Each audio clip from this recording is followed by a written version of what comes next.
기쁘시게 하지 못하나니 하나님께 나아가는 자는 반드시 그가 계신 것과 또한 그가 자기를 찾는 자들에게 상 주시는 이심을 믿어야 할지니라. 오 성령님, 나를 채우시고 깨끗이 하시며 기름 부으시고 능력을 더딥혀 주시며 성령의 열매를 맺게 하여 주십시오. 예수 그리스도의 보혈로 저와 제이바의 생도들과 스텝들의 사역과 삶 위에 역사하셔서 주 예수의 사랑을 나타내소서. 하늘과 땅의 모든 권세를 가진 예수 그리스도 이름으로 명하노니 내 영혼아 깨어라. 내 영혼아 깰지어다. 너는 여호와를 바랄지어다. 강하고 담대할지어다. 사탄아, 예수 그리스도 이름으로 우리 삶에 대한 너의 힘을 분쇄한다. 나는 예수 그리스도 이름으로 우리 삶에 대하여 악의 사슬과 가난의 사슬과 분쟁과 시기와 분냄과 다툼과 갈등과 아픔과 고통으로부터 해방되었음을 선포한다. 예수 그리스도 이름으로 명령한다. 악한 마귀 사탄의 권세는 묶임을 받을지어다. 악한 영들과 더럽고 저주받은 귀신들은 떠나갈지어다. 우리는 십자가의 보혈로 구원받은 하나님의 자녀로서 나의 권리를 요구한다. 예수 그리스도의 피로 값주고 사신 일본과 한국 교회의 부흥을 막고 있는 어둠의 영, 더럽고 추한 거짓의 영들은 떠날지어다. 살아계신 하나님, 제이바의 생도들과 스태프들을 축복하시고 창조주의 권능으로 붙드셔서 제한일본인 선교에 능력을 주시고 사역의 터전을 굳건하게 하시옵소서. 감사를 드리며 주 예수 그리스도 이름으로 기도드립니다. 아멘.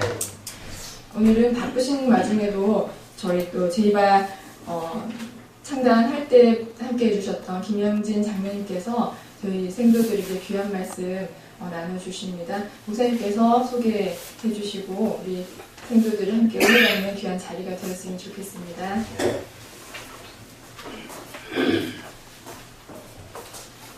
안녕하세요. 너무나 소수의 이런 모임에 우리 귀한 장로님 모셔서 좀 죄송한 마음도 있습니다만, 그러나 저는 그렇게 생각합니다. 우리 제이바 생도들은 한 사람 한 사람이 야전 사령관이고 또 일본을 변화시키고 일본 교회에 큰 힘이 되기 때문에 보통 사람들이 일본 교회에 있는 성도들을 일단 교회라고 이야기해요. 100명 있으면 100명이다. 그래서 100명의 교회가 10,000명의 교회가 같다. 뭐 이런 이야기를 하는데 그건 좀 지나친 이야기인 것 같고, 근데 우리 제이바 생도들은 일단 교회라고 확실합니다. 예. 오늘 귀한 손님도 오셨는데 오늘 장로님께서 다음 스케줄이 있어요. 그래서 먼저 시간을 좀 갖고자 하는데, 갖기 전에 제가 우리 장로님에 대한 소개보다는 제가 가지고 있는 장로님에 대한 마음을 여러분들에게 이야기 드리는 게 좋을 것 같아요. 물론 한국 국가 조찬 기도회를 만드시고 또 5선 의원으로 농림부 장관 하시고 또 특히 일본을 사랑하셔서 한일 기독의원연맹을 창설하시면서 한국 첫 부장도 하시고 또 많은 사역을 하시면서 한국 크리스천들에게 참으로 귀한 은혜를 끼치고 또 영향을 주시고 계시지만은, 저는 그러한 본질적인 그러한 것들이 될 수 있는 그 하나님의 은혜가 무엇인가 하고 바라볼 때, 그러한 어떤 타이틀이나 큰 일하는 것들에 그 하나님의 그 은혜는 우리 장로님의 순수한 하나님을 향한 신앙이 있다. 오늘은 정말 귀한 장로님의 삶의 간증을 드릴 거예요. 정말 하나님을 순종하고 하나님을 믿고 발걸음을 옮길 때마다 역사하셨던 그 놀라운 간증이 우리에게 큰 힘이 될 거예요. 그렇잖아, 우리 고명장님 뵐 때 참 큰 어르신이시고 또 나라의 큰 일꾼이시지만은 겸손하시고 언제나 하나님 앞에서 자신을 돌아보시면서 참 기도하시는 분이시다. 그리고 어릴 때의 그 중학교, 고등학교 이 과정들을 오늘 말씀하실 텐데, 그럴 때 역사하셨던 그 하나님이 이제 천국 가실 그날까지 우리 장로님을 붙들고 계시다. 그래서 감히 저는 우리 장로님을 한국의 느헤미야가 아니냐, 한국의 여호수아 아니냐, 한국의 다니엘이 아니냐라고 생각을 해봅니다. 여러분들도 오늘 장로님의 간증을 듣고 삶의 나눔을 들을 때 동일한 은혜가 임할 줄로 믿습니다. 그럼 우리 장로님 나오실 때 큰 박수로 환영해 주시기 바랍니다.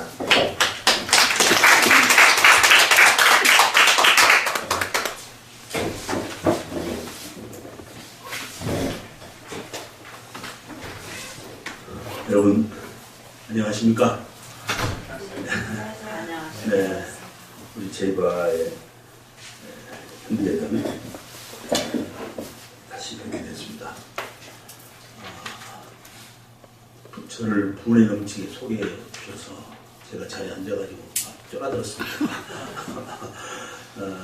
저는 오히려 박윤수 목사님 뵙고 난 순간 그 이후부터는 박 목사님의 헌신과 노고 사역에 대해서 제가 감사함을 갖게 되었고 또 사실은 그 열정에 제가 사로잡힌 바 되어 오늘 이 시간에 서기까지 늘 마음에 감사함으로 제 마음 가운데서 깊은 존경심으로 주 안에서 형제요.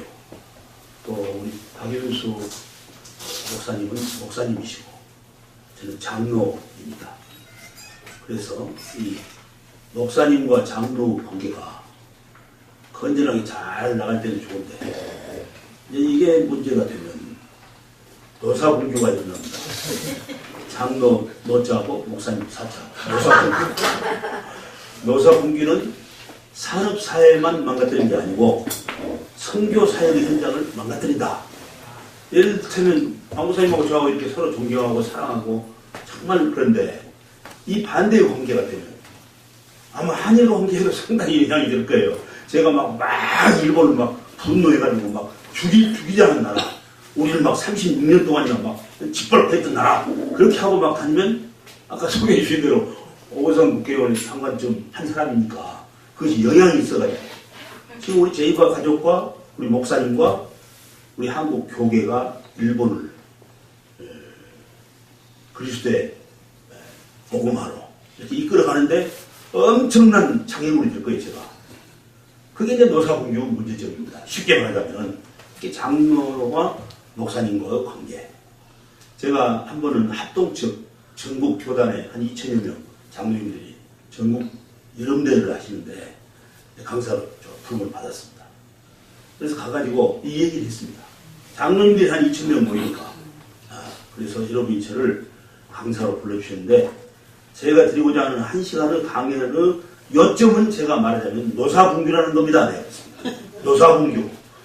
우리가 섬기는 교회, 주의 종, 하나님의 권능, 이것을 우리가 겸허히 그리고 우리의 소명으로 간직하고 같이 하나님께서 당신의 형상대로 사람을 지으신 후에 서로 사랑하면서 사는 모습을 보시고 심히 기뻐하시다는 주님이 지금도 우리를 바라보고 원하고 계신데 우리가 섬기는 교회, 선교 현장에서 장로와 목사가 의견이 안 맞다고 해서 대결하고 그러면 산업사회를 망가뜨려서 경제를 망치는 것이 아니라 하나님의 선교 사역을 망치는 출발이 됩니다. 그러니 우리 장로님들 노사분규가 없는 한국 교회 선교 현장을 만듭시다. 그랬어요. 그랬더니 장로님들이 뜻밖에도 아멘 하시고 어떤 목사님이 와서 그렇게 말했다면 아마 잘 안 받아들였을지도 몰라. 근데 장로님 제가 그냥 장로 입장에서 내가 고백처럼 했어요. 신앙 고백처럼. 그랬더니 아멘 하시더라고요. 그래서 제가 그 장로님들한테 여러분이 아멘 하셨으니까 어디 가서 노사분규 얘기를 꺼내시려면 저한테 반드시 문자를 넣든지 전화라도 한번 하고 하셔야지 그냥 하면은 지적 소유권을 침해해서 잘못하면 법정 최고에 요청할 수가 있습니다. 목사님들과 장로님들이 웃으시더라고요. 제가 말씀을 서두에 미국 사람들 그러더라고요. 별로 웃기도 않는 얘기 가지고 막 조크를 막 하고 웃음이 안 나와도 예의로 막 웃어주더라고요. 그러니까 뭐냐면 이제 강의에 대한 집중력이죠. 그래서 오늘 제가 그냥 한번 흉내를 내봤습니다. 여러분 저는 목사님 말씀하신 대로 시골 아주 가난한 집에서 사람 일녀 중에 장남으로 제가 태어났습니다. 제가 태어난 그 출생의 그 과정을 여러분에게 말씀드리면 또 생각하시는 바가 있으실 겁니다. 제 어머니 아버지는 결혼한 지 6개월도 못돼서 마을 포구에서 이렇게 같이 청년들하고 고기잡이 하다가 그냥 일본에 그냥 끌려갔어요. 그 당시. 그러니까 1941년 6월에 조선 총독부에 의해서 끌려간 겁니다. 그러니까 어머니하고 결혼한 지 6개월 만에 남편이 일본으로 끌려가 버리니까 천혜의 고아였던 제 어머니는 혼자 된 거예요.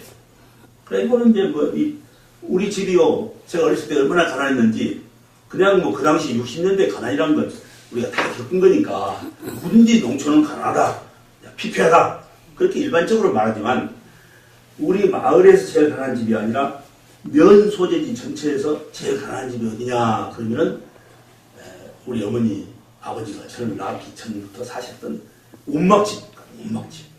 그러니까 그러면 아마 여러분이 상상하실 만할 거예요. 찢어지게 가난했다.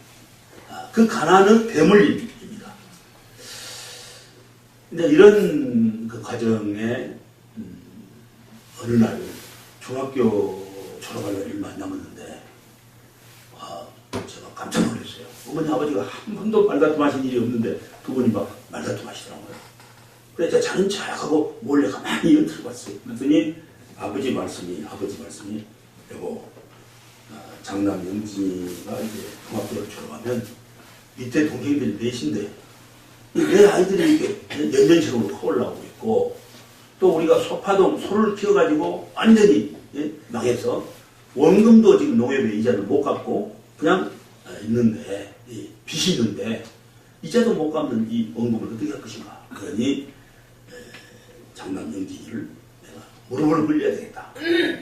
전라도 시골에서 무릎 꿇린다 그 말은 학교를 못 보내고 일을 시킨다 그 말이에요.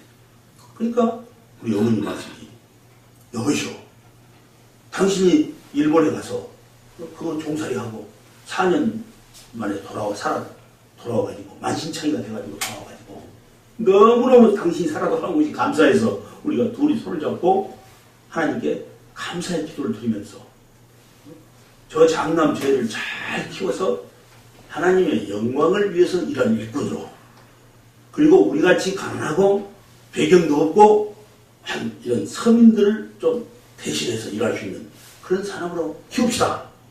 그렇게 당신하고 나하고 하나님께 손을 잡고 서원 기도도 했지 않소. 근데 그걸 저 아이를 중학교 졸업하고 무릎을 꿇리면 저거 어디에 쓰겠소?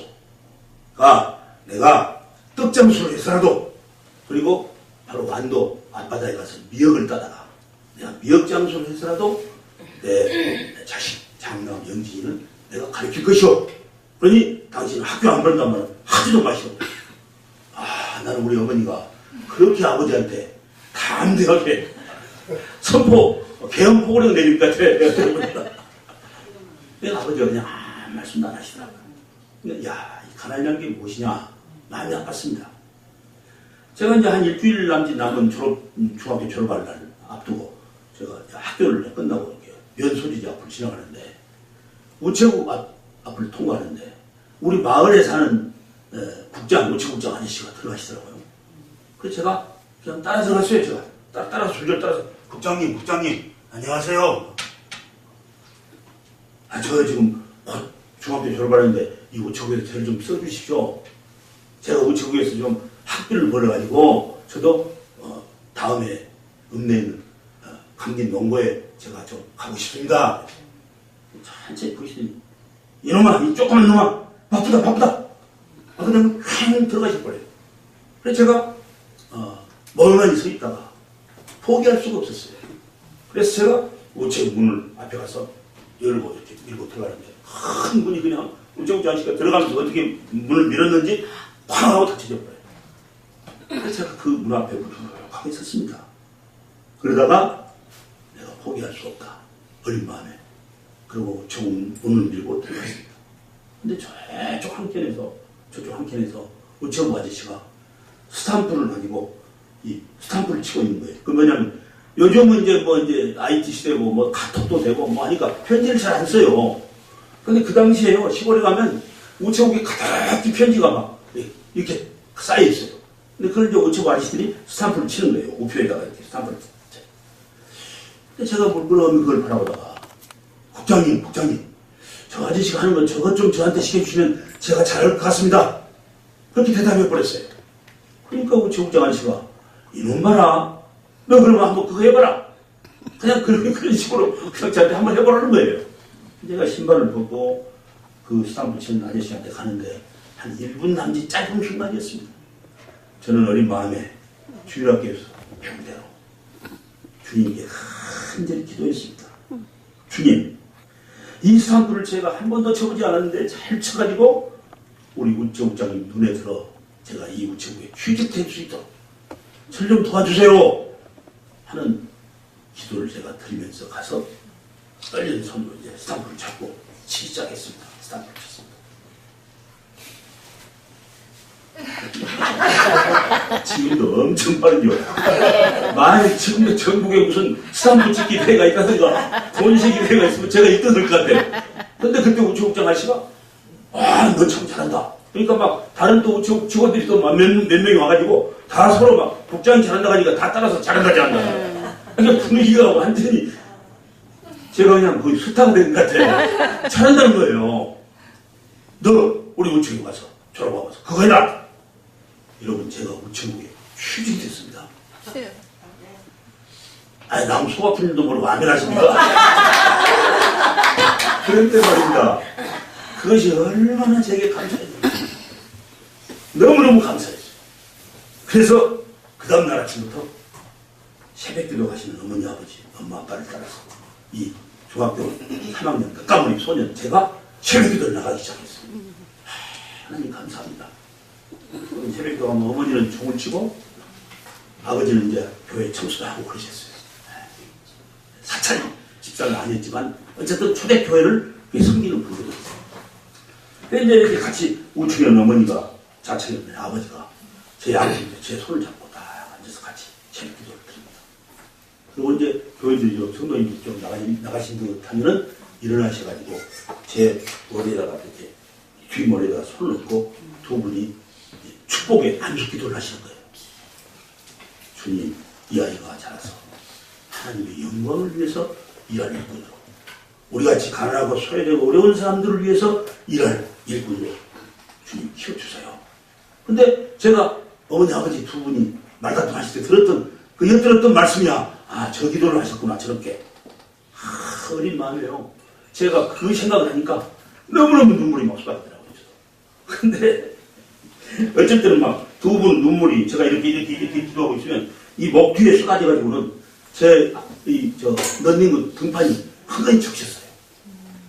눈물의 세례를 저는 우리 어머니 아버지로부터 헤일 수 없이 받았습니다. 제가 여기서 한 가지 꼭 말씀드리고 싶어요. 사랑하는 눈에 넣어도 아프지 않은 자식들의 장래를 위해서 하나님께 간절히 기도하는 우리 엄마 아빠들은 애틋한 사랑에 하나님이 들어줄 줄로 믿습니다. 오늘 우리가 살고 있는 이 세대는 폐역한 세대입니다.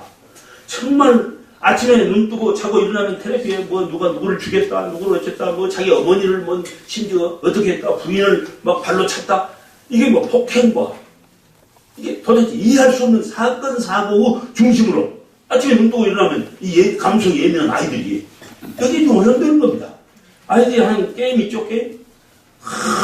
그냥 거기 뭐 칼을 뭐 총으로 막 쏴버리고요. 막 발로 차버리고. 이건 뭐, 아이들이 요즘 가만히 공부하고 있는 것 같은 거예요. 그 아이들 가서 정말 뭐라고 있는 거예요. 이 4시 반에 뽑기 때문에 소리도 밖에 안 납니다. 그러니까 우리가 살고 있는 세상은 폐역하고 또 하나의 세상이 열려있는데 거기마저도. 그러니까 우리 아이들에게 방법은 이겁니다. 아이들에게 어려서부터 진한 감동과 애틋한 엄마 아빠의 사랑으로 이 아이들에게 어려서부터 그걸 강하게 넣어주지 않으면 이 눈동자가 어디로 들어갈지 몰라요. 적어도 저 경험으로는 우리 어머니 아버지가 일제 때 4년간 일본에 가서 그렇게 종살이 하고 돌아오셔가지고 내가 좀 이따 그 과정도 증언하겠습니다만 돌아오셔가지고 저에 대한 애틋한 사랑을 그리고 가난 속에서 그 가난에 굴복하지 않고 끝까지 이 집안을 일으켜서 우리 아이들을 하나님 앞에 잘 키워 바치겠다고 하는 그 삶입니다. 전체가 그 삶이었어요. 저는 그걸 생각하면 제가 다른 생각을 가질 수가 없어요.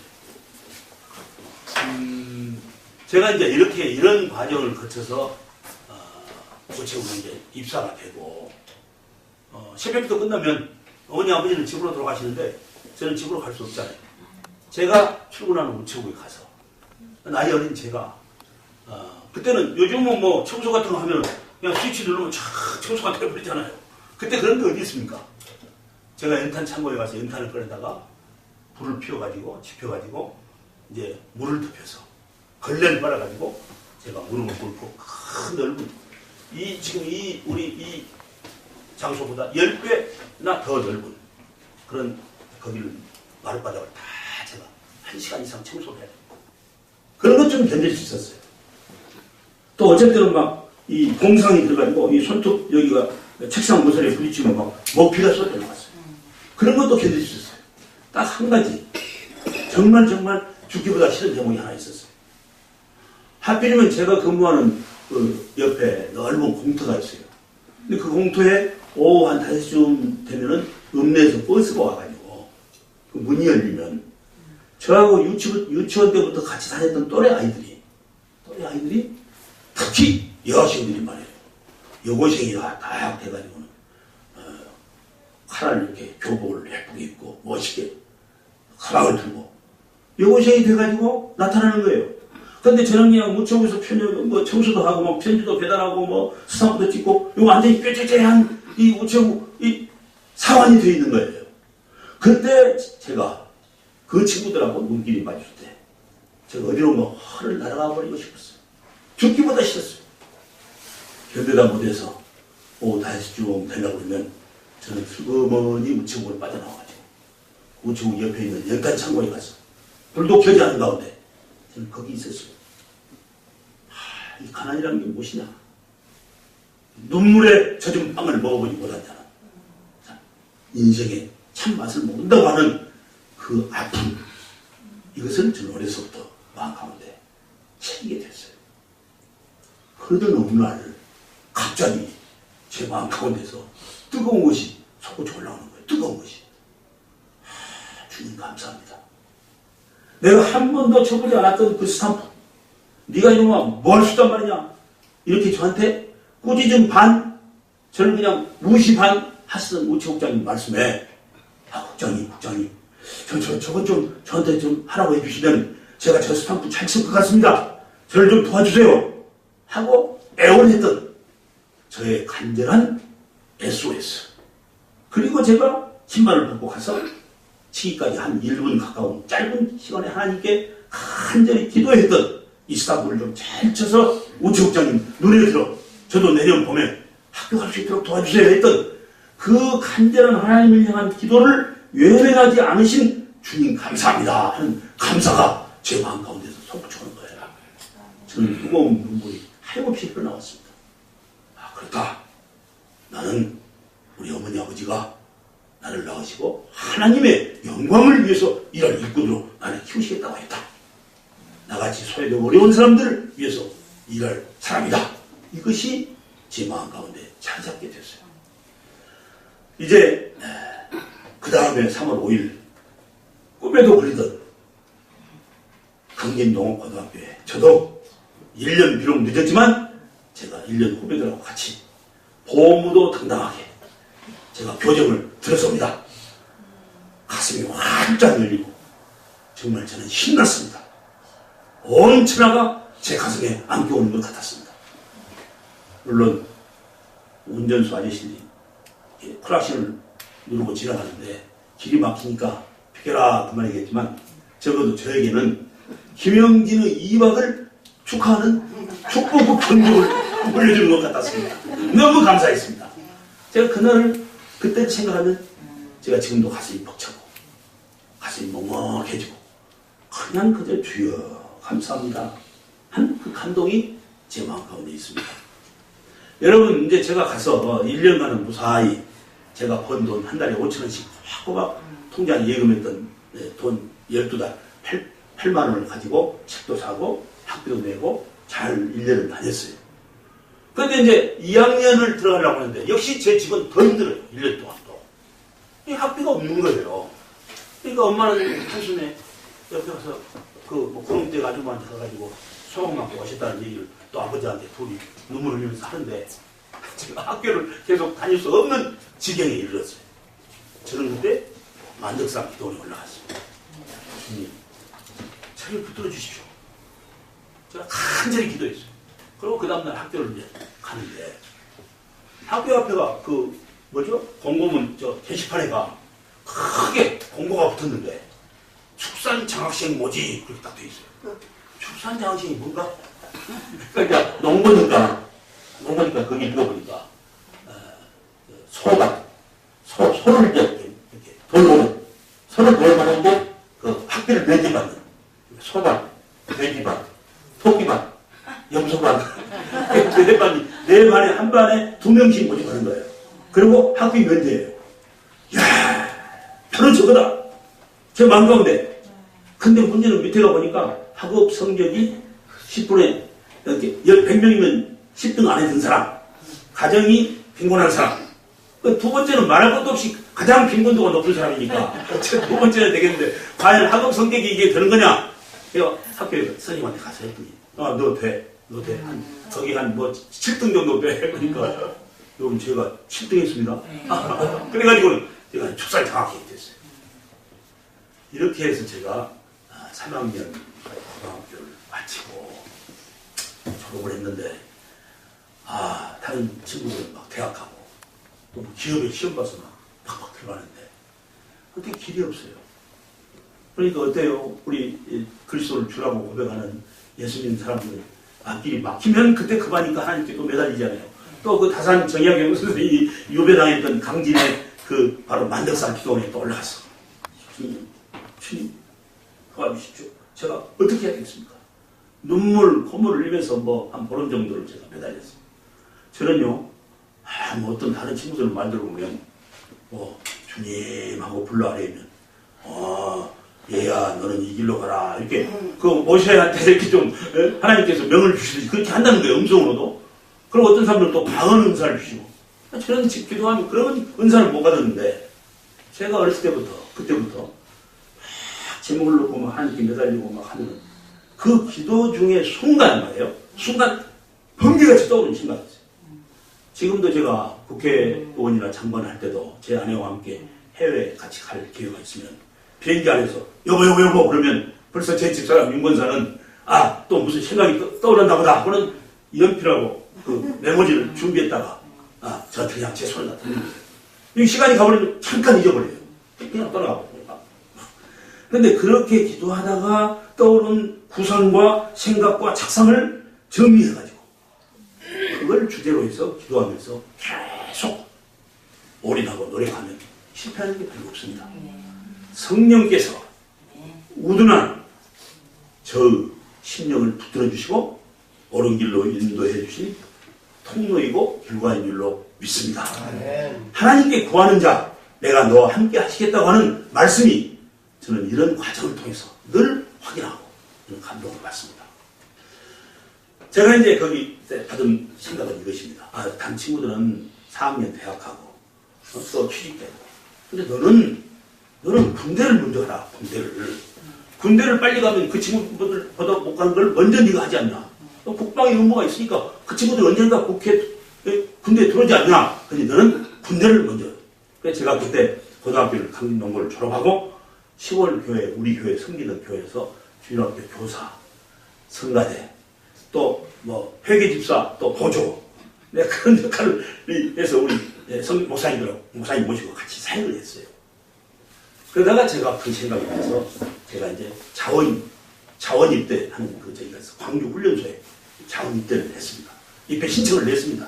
그랬더니 250명을 모집하는데 모집 정원이 250명 모집 정원이 한 사람도 안 온 사람 없이 다 와버리고 초과된 사람이 50명이에요. 초과된 사람. 저같이 이제 지원 입대해가지고 초과된 사람이 50명이에요. 그러니까는 부대에서 나와가지고 250명 정시로 입대한 사람이 이쪽 가에 서가지고 딱 하고 이쪽에 50명 이렇게 딱 서라고 해요. 앉아! 일어서! 초콜릿 실시. 괜히 초콜릿 기합을 주는 거예요. 괜히 무슨 잘못한 일도 없는데 막 초콜릿 또 막 했습니다. 그랬더니 뒤로 돌아 고향 앞으로 가. 여러분 얼마나 황당하겠어요. 고향 앞으로 가라는 거예요. 그래서 제가요 그냥 이렇게 딱 서 있었어요. 그냥 그대로 낭부석 같이. 근데 50명 중에 45명은 가버리고 이제 5명만 남은 거예요. 5명이 제 말고 4명이 5명이 있는데 중사라는 우락부락한 중사가 와가지고 막 조인트를 막 까는 거예요. 조인트. 이 앞에 둥덩이를 막 걷어차는데요. 정말 태어나서 처음으로 누구에게 맞아봤어요. 그러더니 다시 일어선 앉아 일어서 뒤로 돌아 고향 앞으로 갓. 그러니까 저는 그냥 눈을 찔끔 감아버렸어요. 눈 고향 앞으로 갓 그러길래 눈을 찔끔 감고 배에다 힘을 주고 버티고 서 있는 거예요.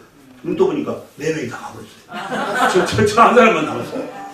이 일을 어찌할꼬 이제 이 중사가 화가 머리끝까지 나가지고 막 저를 구타 시작하는 거예요. 근데 그 모습을 저쪽에서 대의가 한 분이 지켜보고 있더라고요. 야 어중사 아직 입대 전인데 민간인인데 왜 구타하나 하고 막 큰 소리를 치니까 슬금슬금 먼저 가버려요. 그 대의가 저보고 이렇게 오라고 이렇게 상당히 거리가 떨어졌는데 오라고 해요. 그 자네 군대에서는 전쟁 중에서는 명령을 불복하면 사형이 될 거예요. 사형. 자네는 민간인이기 때문에. 근데 문제를 내가 얘기는 듣고 싶다. 도대체 왜 50명이 다 가고 끝까지 했는데 이 정강이를 채워가면서 끝까지 못 갈 이유가 뭐냐. 그렇게 말하는 거예요. 그래서 그때 아직 입대도 안 했는데 이제 대위한테 딱 중사한테 이제 한번 몇 번 차이고는 이제 기합이 들어가가지고 예 저는 제가 시골 교회에서 성가대도 하고 찬양대도 하고 그랬습니다. 그래 아이들을 가르쳤는데 제가 입대한다고 하니까 목사님이 앞으로 나오라 해가지고 지금 김영진 집사가 이 광주 훈련소에 입대하는데 성도님 여러분 다 같이 기도합시다. 그러면 목사님이 제 머리에다가 손을 얹고 안수기도 해주시고 그리고 저한테 전멸금까지 줬습니다. 그런데 제가 어떻게 돌아가겠습니까? 저는 못 들어갑니다. 내가 분명히 말했어요. 저는 못 들어갑니다. 그러니까 이 대인 어처구니가 없는 거야. 근데 자네 예수님 신앙하는 사람이네. 근데 벌써 근데 자네 예수님 신앙하는 사람이네. 그런데 제 마음에요 확 오는 거예요. 확 와요. 이분이 그렇지 않나 보다. 그랬더니 어중사 이리 와. 근데 나를 때려가지고 혼났더니 어중사가 와가지고는 어쩔 줄 몰라요. 자네 말이야. 아까 내가 한 사람 병원에 보낸 사람 있지. 그 사람은 치료를 하고 다음 기회에 보내고 김동긴 이 사람을 지금 입대시켜. 그러니까 어중사가 나한테 그렇게 나를 때렸던 사람이 내 손을 잡고 가서 자기가 입대를 시켜줬습니다. 하나님께서 약한 자를 들어서 강하게 하시는 좋으신 주님으로 믿습니다. 여러분 저는 참 어디 영화에 나오는 이런 과정을 통해서 제가 군대 입대를 하게 됐어요. 너무 감사했어요. 너무 감사해요. 모든 것이 하나님 은혜예요. 사건마다 일마다 때와 시에 따라서 사람을 통해서 역사하시고 선한 길로 인도해 주신 주님임을 찬양합니다. 제가 이제 그렇게 해서 시간이 저에게 제한되어 있기 때문에 그 다른 것도 이제 나중에 이제 제대를 하려고 하는데 한 2년 4개월 이제 한 6개월밖에 안 남았는데 집에서 편지가 오는 거예요. 은gin아 너 이제 제대하고 나오면 네가 오면 우리 집안이 좀 더 가시가 다 늘어날 것 같다. 근데 제가 이제 그 철에 들어서 이제 이렇게 진단을 해본 결과에 가면 제가 제대하고 돌아가도 오히려 반만 죽내지 무슨 집에 도움이 크게 될 것 같진 않아. 물론 우리 집에는 어려서부터 제가 사남 일리라고 그랬죠. 막내 것만 없고 지게가 4개가 있어요. 우리 집에는 1호 김영진 장남, 2호 내 동생 김경진 권사. 지난주에 장로가 됐어요. 지난주에 67회 장로가 됐으니까 정말 하나님께서 아슬아슬하게 여성 장로를 세워주신 거예요. 그리고 이제 세 번째 3호가 김근진 장로, 우리 강진교회 스님 장로예요. 농협중앙회 이사도 하고 교합장도 하고 있어요. 그리고 이제 넷째가 김옥진 목사님이에요. 그 고향교회를 와서 섬기고 있어요. 그리고 막내가 이제 그때는 워낙 어리니까 지게질을 못하니까 그러면 지게가 없어요. 이 지게 4개가 많이 있어요. 우리 집에 가면. 가면 제가 이제 이로 지게를 짊어질 수밖에 없어요. 솔직히 말해요. 야, 이건 아니다. 저는 또 기도했어요. 주님, 저에게 제가 이 시점에서 군대 제대를 하고 고향으로 가야 되겠습니까? 아니면 다른 길이 있겠습니까? 길을 열어주세요. 또 기도한 거예요. 그런데 어느 날이요, 연대 인사주임이 부임했는데 제 고향 사람이 온 거예요. 바로 저는 함촌이라는 마을이고 그분은 송악리인데 우리 집 앞으로 지나다니는 분이에요. 우리 아버지 보고 김장로님 보고 아재 그러고 와서 그랬더니 그분이 이제 군대에 가 있었는데 왔어요. 근데 나중에 저보고 자네가 우리 아이들 토요일으로 와서 좀 이렇게 지나가는데 방과 후에 과외도 좀 해주고 그러라는 거예요. 그래서 제가 토요일 오면은 쉬는 시간에 갔어요. 주일날은 물론 군인교회 가서 제가 성가대하고 또 기독교 교사하고 또 교회 섬기는 일을 했어요. 근데 저한테 어떤 정보가 들어오냐면 월남에 가면 병장의 봉급보다 10배를 더 받는다는 거예요. 10배를 더 받는대요. 그러니까 10배를 더 받으면 그 정도면 우리 집에 좀 이렇게 도움이 되겠다. 그때부터 기도하기 시작했어. 그런데 뾰족한 답이 안 나와요. 제가 월남에.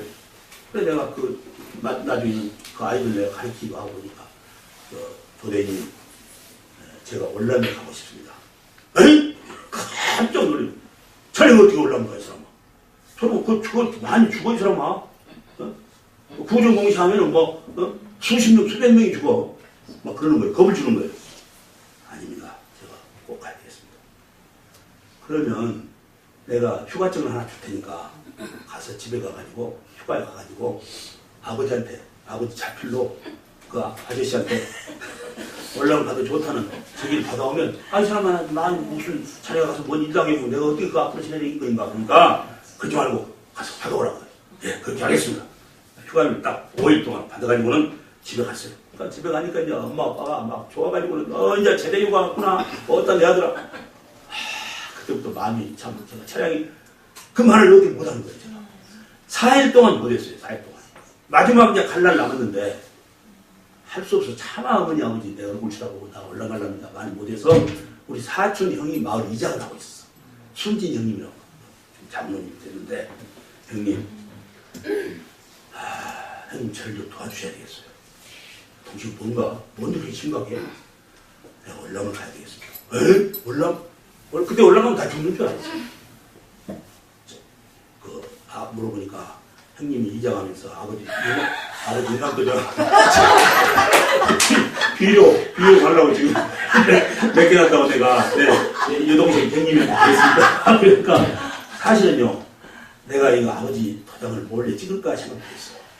근데 내가 신앙하는 사람이 아닌데 내가 그렇게 또 신앙을 배우자 그거 절대 안 된다 그거예요. 그 짓은 못 한다 그거예요. 그러니까 내가 이 여동생한테 얘기했더니 여동생이 엉엉 물어보래요.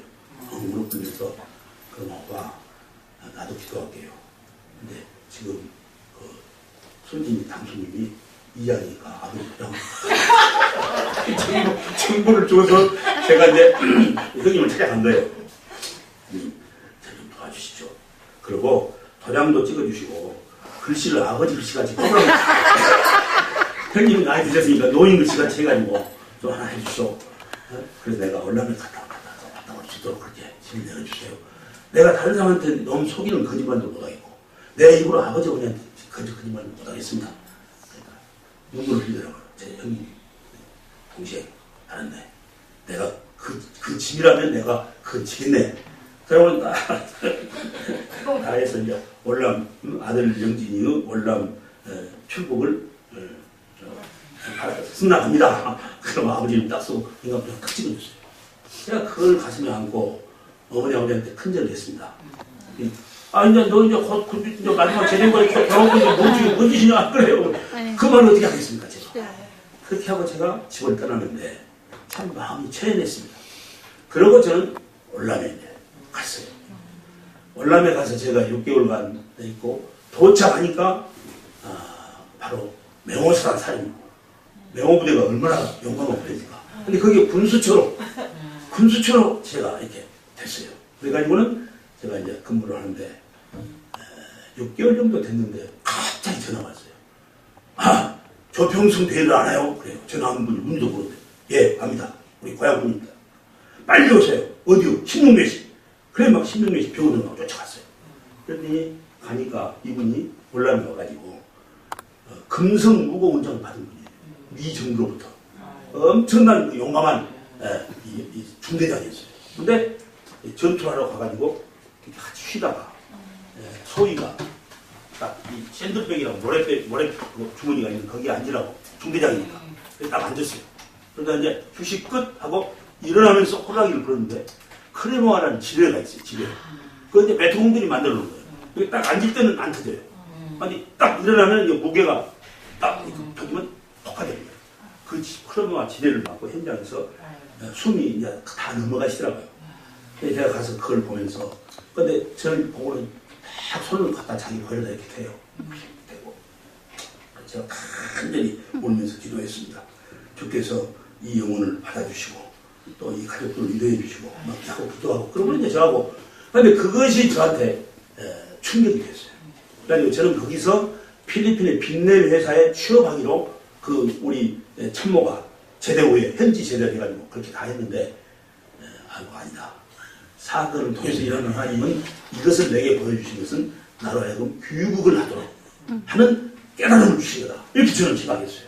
그리고 제가 귀국해서 뭐 올라가서 저도 2번이나 참 죽음 가운데 살아나고 하나님 은혜로 제가 돌아와가지고 이제 제가 이제 철이 들면서 청년의 전국 회장을 제가 하게 됩니다. 우리 교단 기장의 전국 청년회 회장 그리고 이제 6개 교단 예장, 감리교, 통합합동 또 뭐죠? 저 성공회, 구세군 이 6개 교단 EYC라는 그 전국 청년연합회 회장을 제가 하게 됩니다. 그런데 이제 제가 섬기는 교회, 우리 교회뿐만 아니라 지역의 농민들, 이 농민들의 고통과 아픔이 무엇인가 이런 걸 제가 느끼게 됩니다. 철이 들면서 청년운동으로. 그래가지고 보니까 그때 2가지가 문제가 있어요. 하나는 통행금지에 대해. 여러분 통행금지 기억나시? 혹시 아십니까? 네. 우리 목사님들은 아시겠는데 밤 12시 되면 사이렌 길게 불고 새벽 4시 되면 해제 사이렌 불고 이 4시간 동안은 교회 가도 안 되고 또 뭐 어디 뭐 데이트도 안 되고 심지어는 농민들이 어디 밖에 나가도 나 여기 앞에 뭐 좀 농장 뭐 안 돼 무조건 붙들리면은 재판도 없이 유치장에다 그냥 집어넣어버려 일단 유치장에 집어넣습니다. 이건 일제가 남긴 잔재입니다. 있을 수가 없는 일입니다. 시대 정신을도 안 맞고 인신을 그렇게 함부로 구속하고 데려다가 유치장에 넣는 건 있을 수 없는 겁니다. 그래서 제가 이 통행금지는 해제돼야 한다 이렇게 생각했습니다. 그러면 어떻게 할 건가? 뭐 운동만 같이 막 샤우팅하고 뭐 피켓팅하고 막 할 거냐? 아니다. 우리 헌법에 합리적으로 우리 국민에게는 청원권이 있습니다. 잘 정리해서 그것을 국회에 보내고 또 정부에 보내고 할 수 있는 청원권. 그래서 제가 통행금지 문제점 해제에 지음하여 하는 그 청원서를 만들어가지고 제가 이제 대표로 기독교 청년회 전국회장 자격 사인하고 그러고는 지역에서 강진, 완도, 해남, 진도 이 남부 쪽 농민들 대상으로 해서 우리 농민의 생존권을 수호하기 위해서 그 다음에 2번째는 우리 성도님들이 길 가다가도 주님하고 불러아뢰면 응답해 주시는 좋으신 주님인 줄로 믿습니다. 문제는 자기가 섬기는 교회 가서 새벽 3시 반에도 소령 잠깨어 일어나면 교회 가서 무릎 꿇고 하나님께 기도하고 하루를 여는 자유 이것이 성경의 자유고 신앙의 자유입니다. 일제 36년의 억압 통치하에서 신사참배를 거부할 때 우리 신앙의 선조들은 그렇게 했습니다. 그런데 나쁜 제도가 있는데 그것을 아무 말도 않고 순복하고 순종하면서 그렇게 하는 것은 그건 옳지 않다. 하나님께서 너희를 자유케 하리라. 자유케 하리라 했으니 그건 방문하라. 마음대로 방종으로 막 그거 아닙니다. 잘못된 질서에 대해서는 합법적 방법을 통해서 시정을 요구하는 노력을 하라. 저는 그렇게 믿습니다. 그래서 제가 통행금지 해제 운동 청원서를 많이 한 1000통 정도를 우체국을 통해서 국회의장에게 보내고 있었습니다.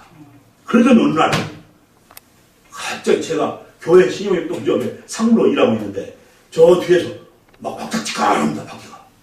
근데 보니까 대원군들이 군함발로 이 교회 신용협동조합 문을 차고 들어가지고 다들 주름 잡으라 합니다. 나는 뭐 죄진 일이 없기 때문에 내 뒤에 누가 숨었나 하고 뒤돌아봤습니다. 근데 웬걸 제가 무슨 대역 죄인이라고 제 입에다 자갈을 물리고 눈에다 딱지를 붙이고 코에다가 뭘 대버렸는지 저는 완전히 정신을 잃어버렸습니다. 시간이 많이 흐른 후에 눈을 뜨놓고 보니까 0.7평에 갇혀 있습니다. 0.7평. 제가 비교적 몸이 큰 편인데 이 좁은 그 감방에 갇혀 있어요. 그리고 저에게 이제 고문이 시작됐어요. 네 배우가 누구냐? 네 배우가 누구냐? 너 돈 얼마 받았냐? 뭐 계속해서 압박을 하고요. 고문을 하고. 제 인간적 한계로, 체력으로 감당할 수 없는 지경까지 갔습니다. 근데 나중에는 하도 이 사람들이 번갈아 가면서 방문 창으로 안 재우고 누구냐? 내 배우가 누구냐? 그래서요. 제가 안 되겠다 싶어가지고 내 배우가 누구냐? 하나님이십니다. 하나님이십니다. 꼭 이 톤으로 그렇게 말했습니다. 하나님이십니다. 그러니까. 이 사람, 이 취조관이 놀래가지고 말이야. 옆에 있는 자기들끼리 서로 또라이. 저거 돌았다는 거예요. 또라이라는 거예요. 저거. 제가 보기에는 그 사람들이 문제가 있어요. 아무 죄도 없는 사람을 강제로 납치에다가 영장도 없이 나를 잡아가지고 고문하고 배우가 누구냐고 돈 얼마 받느냐고 이거 가뿐이거든요. 지금 저 사람들이. 이 사람들이 문제인데 근데 어느 날 했습니다. 환란과 핍박되다 하는 찬송소리가 막 건물 터지듯이 나오는 거예요. 어쩔 때는요 이 사람들이 막 백일등 같은 이 강한 막 저기 해가지고 머리가 막 깨지려고 그래요. 제가 머리가 돌라고 그래요. 아 이 사람들이 뭐 또 녹음을 해가지고 나를 해롱시키나 가만히 들어보니까 그 환란과 핍박등에도 하는 그 찬송소리 속에 우리 어머니 내 어머니 이길랑 권사님의 음성이 들리는 거예요. 양은 목자의 음성을 자식은 어머니의 음성을 그때 제 마음 가운데 얼마나 용기가 나고 우리 교회 성도님들이 내가 갇혀있는 이곳으로 나를 위해서 오셨구나 직감적으로 느끼는 거예요. 나중에 알고 보니까요 제가 그 운동을 하다 갇히니까 우리 교인들 뿐만 아니라 농민들이 나오게 된 것은 우리나라가 쌀농사, 보리농사만 전통적으로 했잖아요. 미매기류, 경영농만 하다가 1980년대부터 뭐가 시작되면 비닐하우스 농업이 시작됩니다. 그렇죠? 유럽에서 들어온 농업 방식인데 이 비닐하우스 농업은요. 밤 2시나 3시에도 눈이 막 쏟아지고 바람이 불면 가서 그걸 바람이 불면 비닐을 덮어야 되고 또 이제 비닐하우스에 눈이 많이 쌓이면 가서 쌀이비를 쓸어줘야 돼요. 안 그러면 완전히 1년 농사를 망쳐버리는 거예요. 그러니까 나 여기 비닐하우스 농업이 막 그때 천국의 농촌에 막 굉장히 퍼져가고 있었습니다.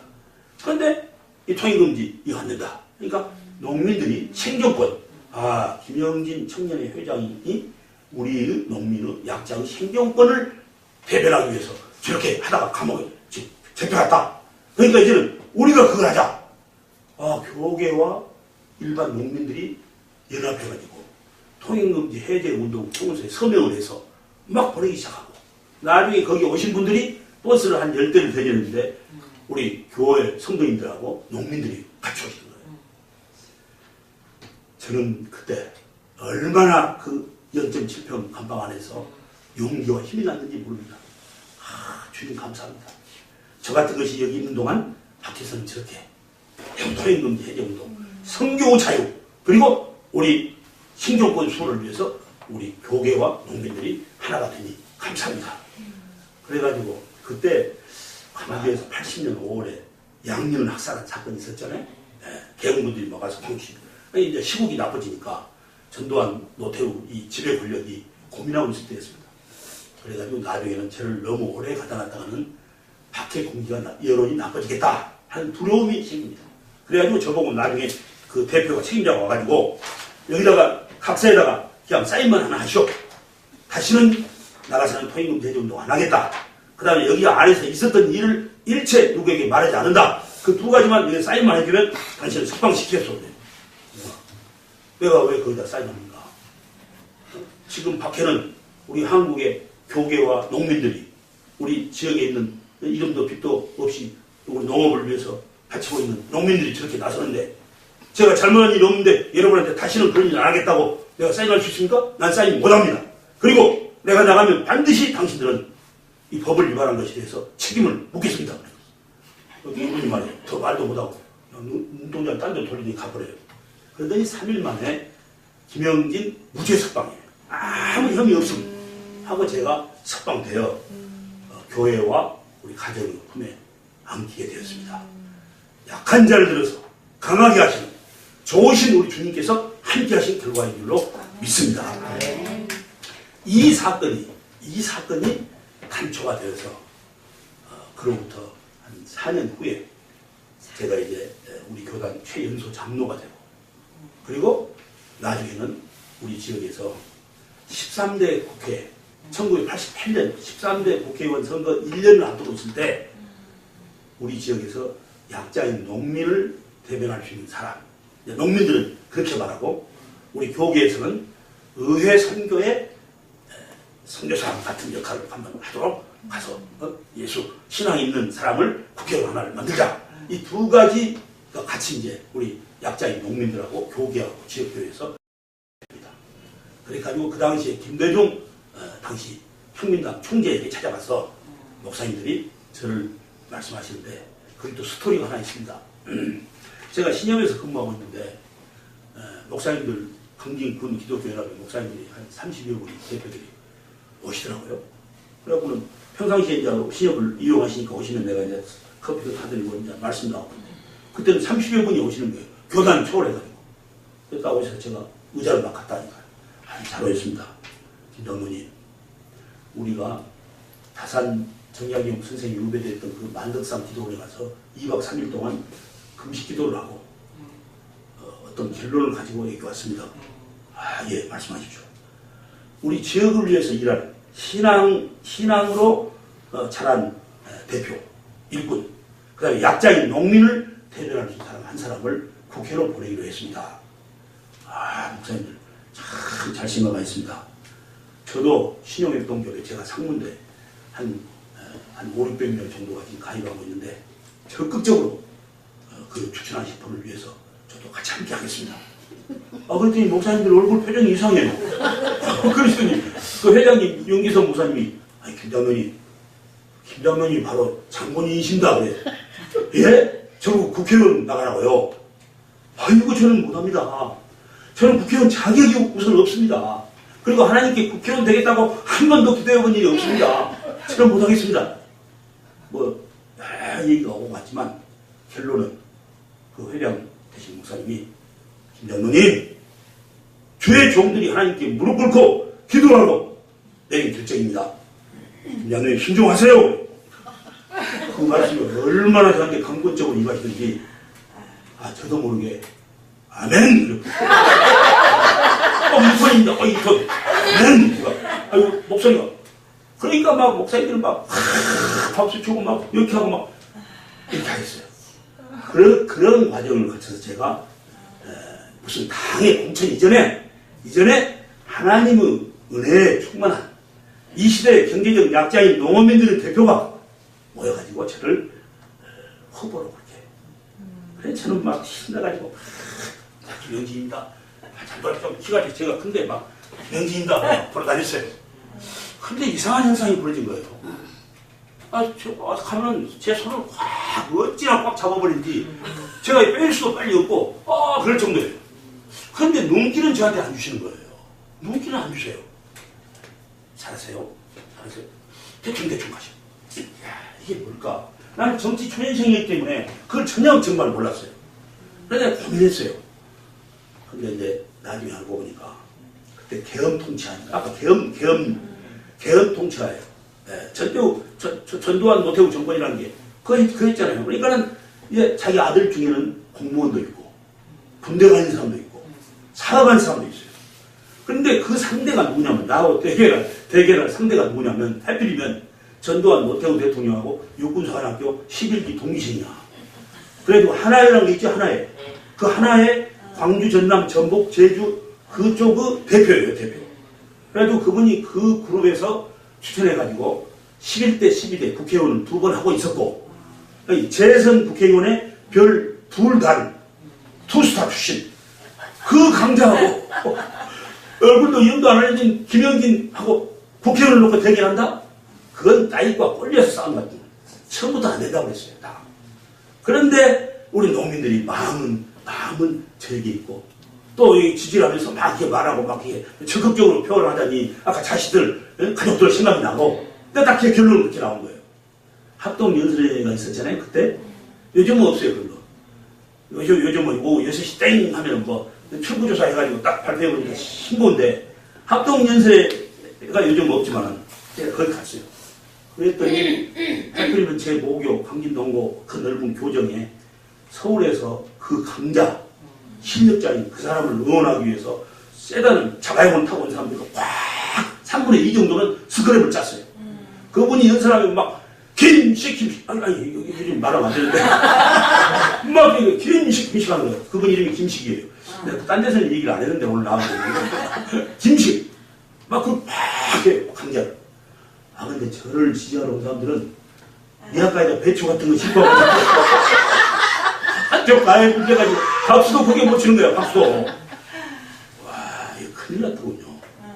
그래서 제가 그날 저녁에 충격을 먹고 제 집사람 윤건사 같이 여보 우리가 목사님들 그렇게 말씀하실 때 제가 기도하겠습니다 하고 제가 좀 하나님과 이런 문제를 의논을 하고 그러고 예스를 했어야 근데 그냥 귀에 좋은 일 하니까 그걸 성공하시고 해서 제가 아멘 해보고 제가 의기양양하게 혈기 부리면서 참 용기 젊음과 패기로만 다녔는데 이것이 잘못된 것 같다. 그러니까 제가 선거운동을 3일을 중지했습니다. 선거운동 기간인데 공식 16일 기간 동안에 3일 중단하고 제 아내와 함께 그 바로 목사님들이 금식했던 그 기도원에 가서 제가 하나님께 기도했습니다. 주님 저 닮은 우리 노무현의 자식도 이 땅에 국회의원도 되고 또 그런 시대를 좀 열고 싶습니다. 주님 도와주세요. 제 인원은 부족합니다. 주님 도와주세요. 막 제가 그렇게 눈물로 하소연했어. 근데 말이에요. 새벽 한 3시쯤 됐는데 제가 무슨 소리를 중얼거리고 왔냐면 차를 나가다가 말이에요.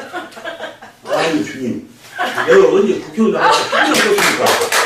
근데 막 목사님들이 오셔가지고 막 나보고 주의 종들이 하나님께 기도하고 내 교정이 김장로 축복하시고 해서 제가 많이 내보는 것밖에 없지 않습니까? 주님도 아시잖아요.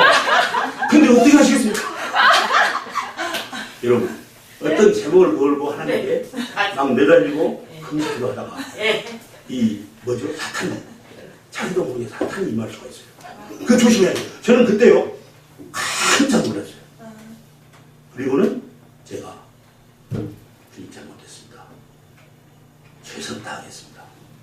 그러고 제가 이제 하산을 하는데 성령께서 저를 붙들어 주시는데요. 제가 제 아내 윤건사 손 잡고 같이 그 마덕상 기도원이 없습니다. 거기를 이렇게 내려오는데 이 찬송 소리가 막 들리는 것 같아.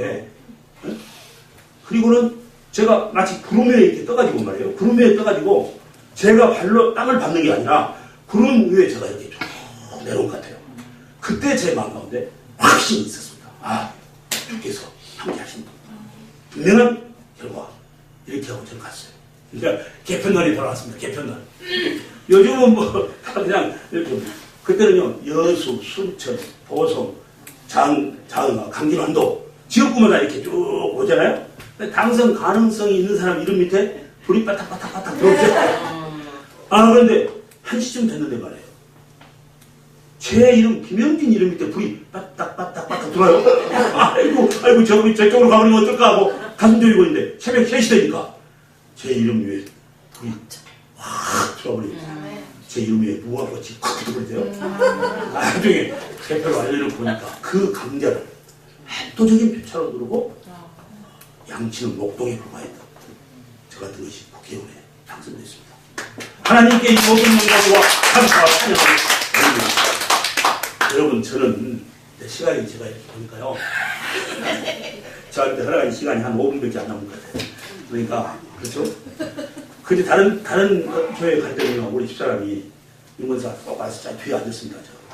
지금 좀 시간이 이제 지금 앉았다는 게 아니고 그 교회에 한 적이 딱 앉았다가 시간이 한 1, 2분 초과될 것 같으면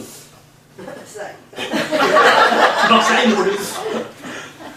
여러분 제가 이제 짧은 간증을 통해서 하나님께서 보잘것없는 가장 시대 가난한 농민의 아들. 제 아버지는 그렇게 옥전 포구에서 친구들하고 끌려가가지고 요즘 군함도라는 용어가 있죠. 그 일본 거기 한 1.2km 되는 탄광에 끌려가가지고 거기서 햇빛도 못 보고 탄을 캐는 사람이었습니다.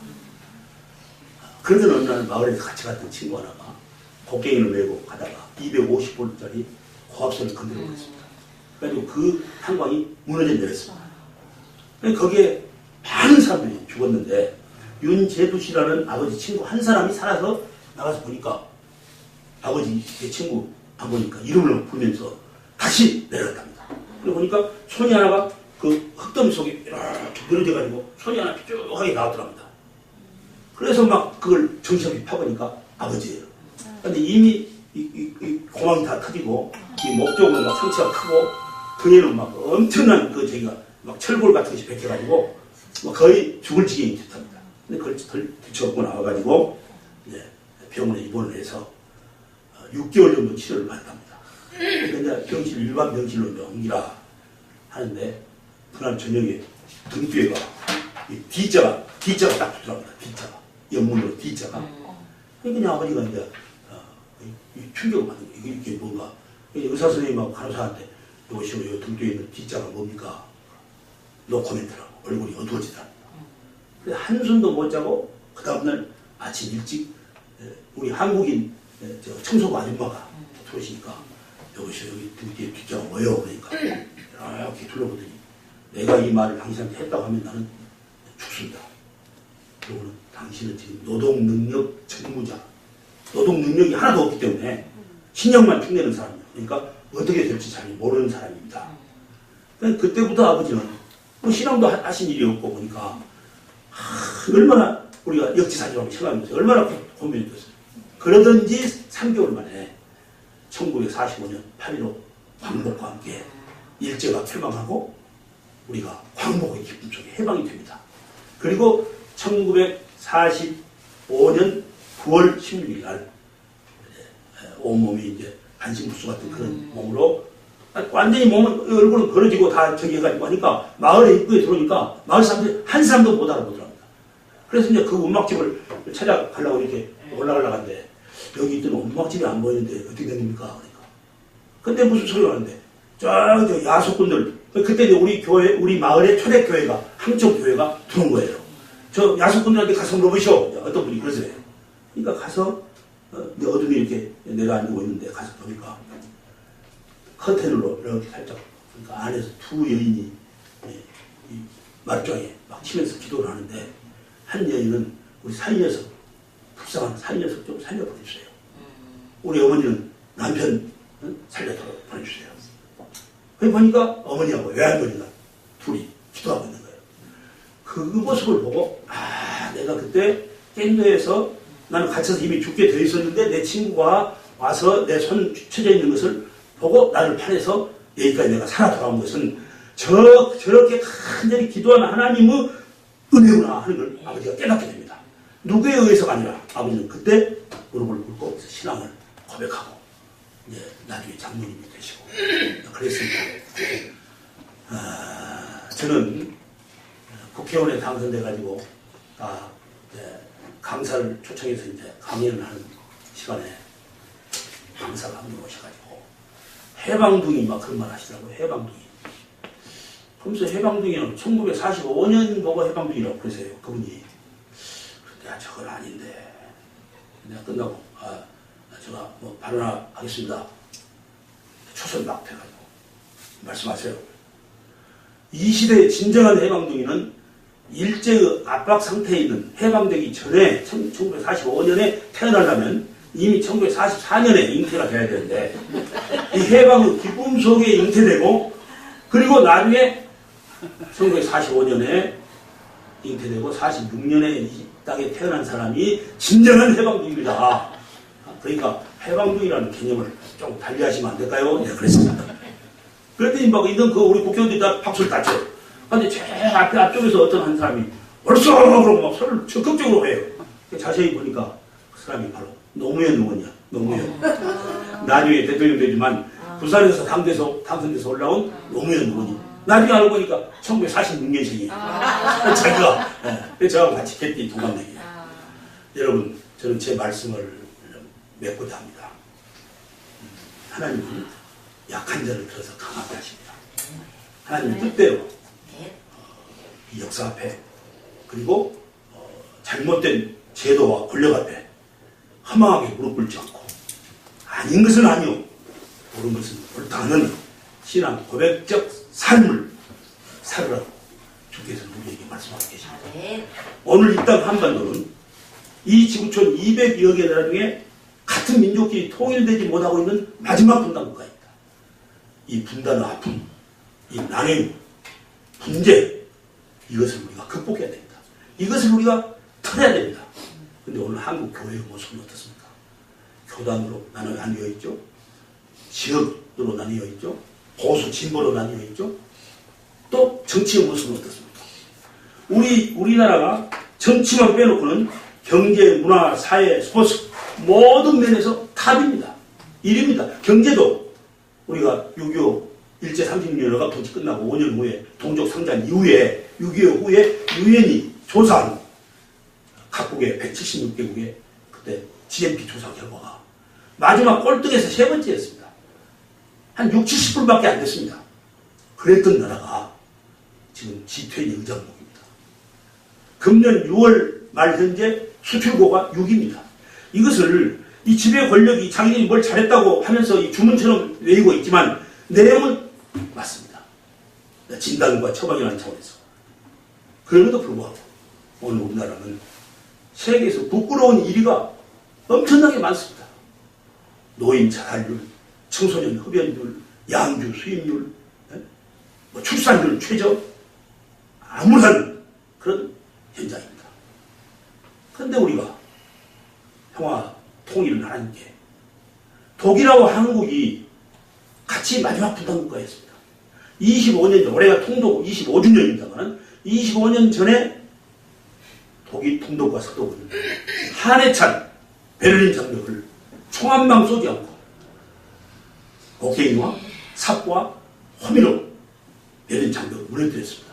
우리는 그걸 부러운 눈으로 바라보았습니다. 왜 우리 민족 통일 주께서 외면하시는가? 제가 PPP 십자가 대행진이라고요. 한반도 그러니까 부산, 판문점, 평양 영문의 인시의 첫자를 따서 PPP 십자가 대행진을 한일 기독원 연맹을 결성해서 일본 측 도일 위치 목사님이었습니다. 오선 국회의원 그 대표와 한국 측 대표인 저와 같이 합의하고 한일 기독원 연맹 창설 첫 사업으로 올해가 지금 19주년입니다만은 내년이 20주년입니다. 근데 첫 사업으로 PPP 십자가 대행진, 한반도 평화통일, 한일 간의 용서와 일치, 동서화해 이렇게 세 가지 주제로 우리가 40kg이 나가는 십자가를 메고 하루에 40km씩 걸어서 부산서부터 출발해서 평양까지 가기로 하고 그때 조그련의 강영석 조그련 의장 목사님이 베이징에서 같이 서명했습니다. 그 해에 또 소떼 500마리가 정주영 회장이 소떼 500마리를 몰고 38선 분단 현장을 올라갔습니다. 야, 소떼 500마리 올라가는데 우리가 십자가 행진이 방법을 못 한단 말이냐 하면서 우리는 45일 동안 부산서부터 걸어서 판문점까지 갔습니다. 근데 나오기로 한 장소에 아무도 안 나옵니다. 나중에 보니까 북한은 군부 영향력이 절대적이어가지고 조국련 대표가 서명했어도 소용없습니다. 나중에 알고 보니까 소떼 500마리는 오케이. 군부가 십자가는 노. 그래도 안 된 겁니다. 그래서 우리가 십자가를 메고 그대로 백두산에 있는 천지연 꼭대기에 올라가서 한이 없는 통일을 위해서 기도했습니다. 그런데 거기서 기도하는데 마음 가운데 음성으로 온 건 아니지만 야 너희가 그렇게 진실로 민족의 통일이 소원이고 마지막 분담일 거예요. 독일은 통일됐는데 왜 안 됩니까? 그런 말만 하지 말고 너희들이 하나가 되라. 너희들은 왜 하나 되지 못하느냐? 너희 교회의 모습은 뭐냐? 너희 정치권의 모습은 뭐냐? 이 영남과 호남의 장벽은 뭐냐? 이런 지침, 진노 말씀이 되신 것 같습니다. 너희가 말로는 뭐 아프리카를 돕는다, 뭐 어려운 사람 돕는다 하면서 지금 북한은 40, 50 아이들이 피골이 상접해가지고 그때 그 나이에 영양분을 제대로 공급받지 못하면 살아서 성인이 되어도 인간 부실을 못한다고 하는 건 너희들이 알고 있지 않냐. 그런데 지금 북한은 저렇게 굶주리고 있는데 너희들 남쪽에서는 살을 빼려고 저는 하나님의 진노와 두려움을 느꼈습니다. 우리 한일 간의 문제도 마찬가지입니다. 이 동아시아, 한반도 평화통일은 한중, 한일 여기에 우리가 같이 연합을 하고 힘을 가지고 있어야 한다고 생각합니다. 그런 의미에서 제이바가 지금 하고 계시는 참 이름도 빛도 없이 이런 귀한 사역을 하고 계신 것은 하나님 보시기에 힘이 좋은 사역을 크게 우리 주님께서 기뻐하실 줄로 믿습니다. 부족한 제가 한일 크리스찬 의원 연맹을 창설하고 또 아버지는 조선총독부에 끌려간 아들이고 그 일본 측 회장은 목사님이고 5선 중의원 국회의원인데 그 조선총독부 고위 관료 아들로서 동대문 국민학교를 나오고 서울서 태어난 사람이고 그래서 우리 둘이는 서로 그런 이 참 원한이 있는 그런 관계이라고 말씀할 수 있지만은 그리스도의 사랑으로 하나 되어서 정치적으로나 외교적으로 풀 수 없는 이 지난한 과제를 그리스도의 사랑으로 또 문화 예술로 이렇게 풀어보자고 지금까지 함께 작은 사역을 해오고 있습니다. 그런 가운데 제가 우리 박윤수 목사님 사역을 제가 만나게 됐고 또 마음에 진심으로 올라오는 감사와 존경심을 갖게 되었습니다. 오늘 제가 여러 가지 말씀을 드렸습니다만은 제가 태어나서 국회의회에 이르기까지의 과정, 그 후로 제가 했던 선교사역, 또 민족의 통일 이런 문제는 또 다음 어떤 시간이 있으면 제가 말씀드리고 하고 제 말씀을 마치면서 잠깐 기도하겠습니다. 사랑의 주님 감사합니다.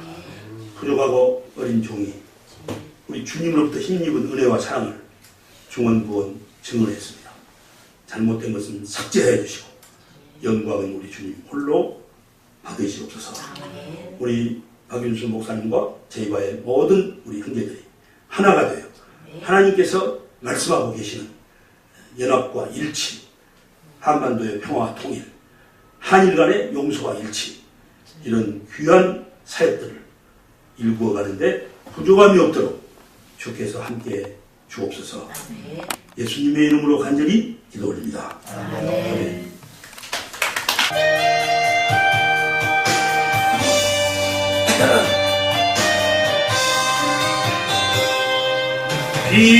비바람이 몰아치고 폭풍이 몰려와도 피할 바위 되시는 나의 주님 계시니 나는 두렵지 않아. 나는 외롭지 않아. 피난처 되주시는 여호와를 찬양해. 세상은 모두 너를 외면한다 하여도 너 버린다 하여도 너 믿음을 가지라. 살아 계신 하나님 너의 편이 되시니 주님을 기뻐하라. 찬양하라. 여호와를 찬양해. 내가 결코 너희를 버려두지 않으리. 약속하여 주신 주 너를 지켜주시리. 이 세상 끝날까지 너를 지켜주시니